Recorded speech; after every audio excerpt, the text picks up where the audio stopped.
Hello and welcome to How to Login. In this video, I'm going to be teaching you how you can enable or disable the chat-in app sounds in Zangi Messenger. So let's go ahead and start the video without wasting any more time. Open the Zangi Messenger app on your phone. After you do that, click on Settings or the gear icon which you see on the bottom right hand corner of your screen.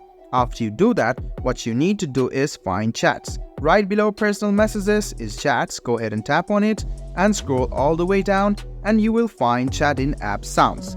Right now it is disabled. So if you want to enable it, go ahead and make it turn blue and there you go.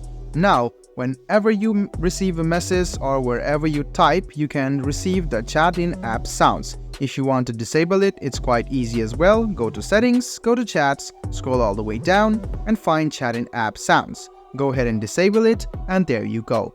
I hope this video was helpful for you. If you still have any kind of confusion, please do mention us on the comment section down below. Like the video, subscribe to the channel and do hit the bell button for more. Hope to see you in the next video as well. Until then, goodbye, take care and make sure you enjoy.